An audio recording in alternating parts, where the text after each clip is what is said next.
this now is the real game. FYI, not a test game, I am aware. And let's just get into it. Let's get back into this series. Thank you so much. Surrender's boat. Yeah, for his wavy camera. Thank you so much, though, for waiting and dealing with the breaks. We do appreciate your time. And hopefully now some fantastic Hearthstone can follow. And stuff that we can understand. Yes. I mean, there are times when we as casters don't understand things. However, that was an extreme situation. It's like, we really don't get it. Anyway, now we do get it. And South Korea have got the level up the corridor creeper. And a raid leader. Actually, this whole hand is pretty tasty looking. Depends how much of it they want to keep. But curious to see how they feel this all fits together. Pretty well. But how well? Well, I was saying, with the coin, it's always tempting to keep that level up. Corridor Creeper, the fact that it does just get so cheap early on because of all of your tokens are just usually battered away. And it is just going to be level up and Corridor Creeper taken. And they are rewarded with a Firefly and a Lost in the Jungle as well. So that's a really nice start for South Korea here. Yeah, this is what good mulliganing is all about. Just upgrading your hand into the best hand you can get. And that is pretty close right now. On the other side, Germany already not wanting to do much here, but because they want to have totems on the board, I guess you just Glacier Shard to start with. There is the option to Glacier Shard a minion and trade into the other one on turn 2. Then if you do draw Keleseth or something useful, like your totem power, obviously you've wasted a mana if you wait. But the benefit of a minion being put on the board by Germany means that South Korea have that option of trading in minions, getting that Corridor Creeper down.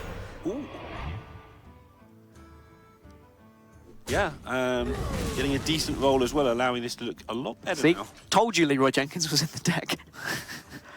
Yeah, not only were we unsure by the time I was peering at Dan's notes, but even Darrett came in and Falcone was saying, well, we assume there's no Leroy in the deck. Even chat were like, oh, there can't be Leroy in the deck for that play. But we're from the future, so chat might not have seen it yet.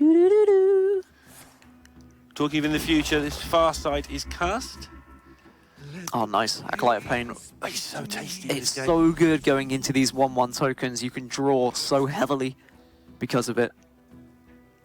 But importantly, or for South Korea anyway, is that there's no board clear for Germany at the moment to deal with a turn 4 level up, potentially.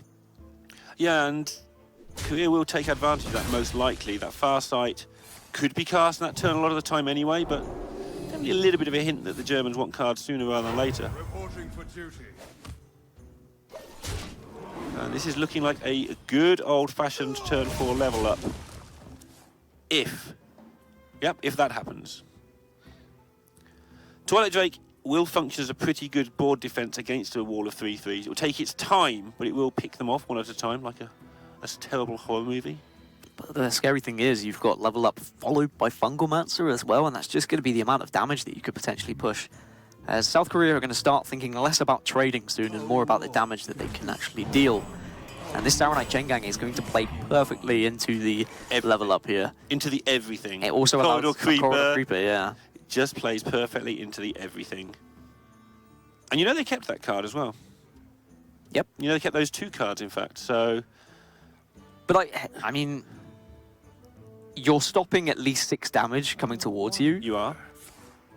And you're also opening yourself up. Yes, you are saying we can Volcano because these minions are going to be a little bit weaker, whereas our Twilight Drake is going to have a very high health total. Sure, so they're going to Volcano into Twilight Drake. That makes a lot of sense. 6, 7, 8. Corridor Creep would only make it 13. So yeah, Seiko's done the numbers and realises that actually I know what those 2 cards are, and I don't care. But he might care after this turn because he has no further removal, and obviously Surrender, playing around that Volcano, now has a superb ball loads of any sort he likes. I guess turn 8 is where Germany want to be getting. Get to Hagatha, have another potential removal of minions with that deal 3 damage.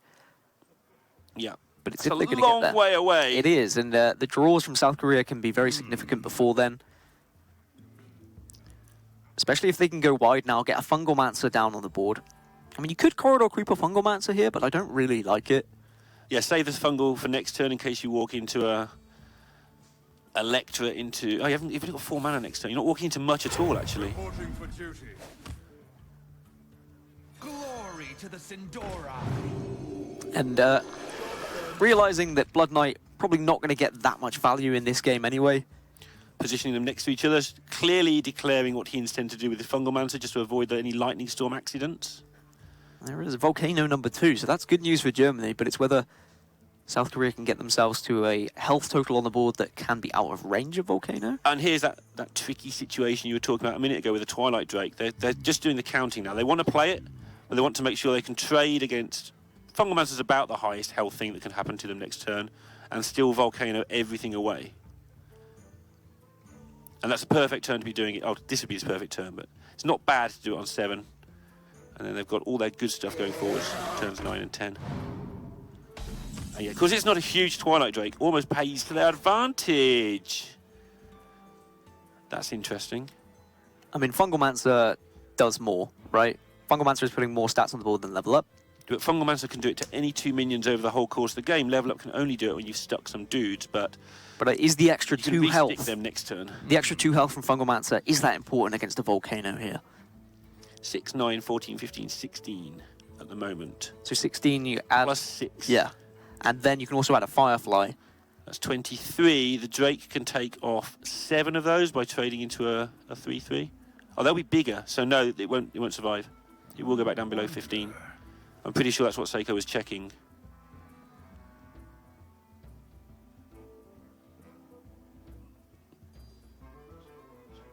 Surrender. Getting what he can while it's there. If it is a Volcano next turn, they're not doing a whole lot else, and your reload is yet another hero power level up or Fireflies and stuff, and he is throwing that out there, I think. Maybe it is a break point.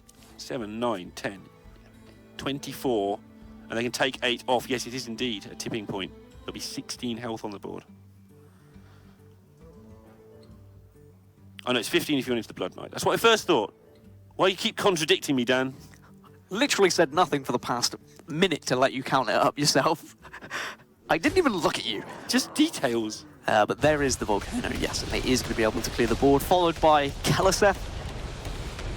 This works out quite nicely, and it is stabilizing now for Germany. And there is no great turn here for South Korea. I mean, you could just hero power level up, hope to push a little bit of damage, but Hagatha will have an answer there. I mean, you can hero power... You ended there. You could just hero power. Hero power raid leader, force the Keleseth to trade into the raid leader, and the next turn you can hero power level up to get 4 3-3s. Yeah, it's whether I think you still take a Hagatha on the board anyway. Or maybe you don't, I don't know. And you don't have to force through much more damage because the opponent's on 12 and you have a Leroy in hand. Obviously, we can see there is a Hagatha, that's 5 more. There could be a Healing Rain, that's 12 more. But from where South Korea is sat, there are still opportunities to win this. Yeah, Vine Cleaver draw would be nice for them as well. Just being able to push face damage whilst building up a board at the same time. But this turn is certainly a pretty ugly one, and they are just going to agree with you. Go as wide as they can. Try and encourage a board clear. If there isn't a board clear, then they have the chance to buff up these Silverhand recruits with that level up. Lightning Storm, though, is the perfect answer for Germany. Because Hagatha, of course, could not be played because of the overload effect. And can't be played next turn if you Lightning Storm is an issue. But is there anything better? And we can see that it's pretty terrifying if you let this live. But you can Hagatha next turn if there is a level up. You'd be on a serviceable health total, as in you're not dead. That's code. Mm-hmm. And then you get to Hagatha the turn after. Clear a board, gain 5 health or 5 armor. But I don't see why you wouldn't Lightning Storm in this situation. It just literally stops your Hagatha again next turn. That's the terrifying But bit. I mean, you just die otherwise if Yeah. you leave too much of this board up, I think. I agree. As Check this Surrender's order. not looking too happy about this. Saving the overload. Otherwise, you do get... The spell is cast twice with overload twice. Yep. Oh, there's that Vine Cleaver that we were talking about. Surrender's ship rocks with excitement as he draws the Vine Cleaver. Vine Cleaver chunks down to 8. Hagatha then brings you back up to 13, but then you suddenly have a burst of 10 out of your hand. The only question, I think, hopefully, is whether to trade or face. You think face, really. That was the instinct. And a fanfare goes off in my ear, a human one, to announce the fact that Poland have won again. They're having a really good season now. Production very happy because we are based here in Poland for this event. Yeah, that puts them at 3-1 in Swiss now. So I'm sure Poland fans and Poland players alike will all be delighted with that one. And so will we, because it means we get nicer food, better luxury cars, that sort of thing.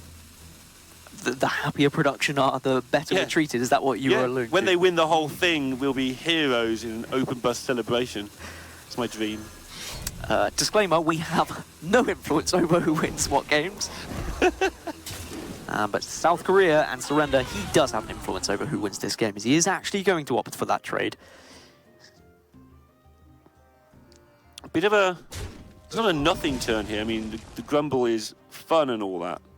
I mean, they're so close to lethal now. Yeah. Like, because Hagatha can't be played, because of that overload that you were talking about, there's 11 damage currently.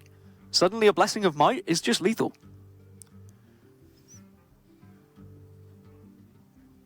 Just keep an eye on Seiko here, see how much talking, how much listening he's doing, because with 4 such great players on the same team, and such an intricate position in terms of counting everything exactly, I do wonder if they've assigned everything absolutely perfectly. It's whether they're thinking about hero power to go for the taunt totem here, yeah. I don't think you are worrying about necessarily hexing this 1-1, because I think... I guess Akra's Veteran would push you over the line as well. Whereas if you hex it, then suddenly you wouldn't die to the Veteran. Part of me wonders if he's thinking of hexing his own minion. That is also definitely a possibility. Yeah, there's blessings in here as well, right? Yeah, it's blessings of might. Yeah, that's where he goes. He's like, I'm not going to die to Leroy Blessing this way. Actually, yes, you are. But, you know, I'm not going to die to some things this way that I would die to otherwise with the veterans. And this gives a lot of information to South Korea. Now, can they navigate this Hagatha correctly? I mean, I think you take the opportunity just to level up, potentially. I like Corridor. I like Corridor Creeper and Giggling here. Hagatha just doesn't deal with that particularly well. But now he's gone face, it's a bit different. No, but you're right. You keep enough back that you can still have lethal next turn, even if Hagatha is played here, because the Corridor Creeper is going to survive, and one Anoyatron is also going to survive. Yeah, plenty of damage. However, what was that? I can't even see what was just drawn. Red arrow card. Assuming Earthshock, yeah. Which does change things. It does. It allows him to clear up everything but the Corridor Creeper. Which means that he's dead. South Korea, no, they're just, what, one off? Yes, one off. Not quite there, and that's why the difference was there. Like, just that Earthshock, able to keep them alive, just. But Korea know there is no good removal left in hand. Now you can just attack face, press the magic button, level up, and the only question is, do you want to leave him in the face as well? And what battle cries? That's like a million different cards. So, Germany's battle cries, I don't even think they've played any... They've not played any Life Drinkers. Yeah, I think you just press the button and level up here. And this is the scary thing about Odd Paladin.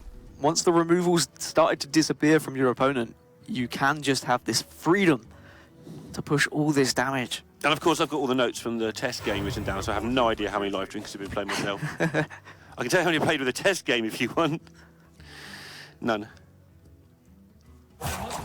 I guess you don't play level up because of Shudderwalk can, of course, trigger the battle cry from Hagatha. Sure.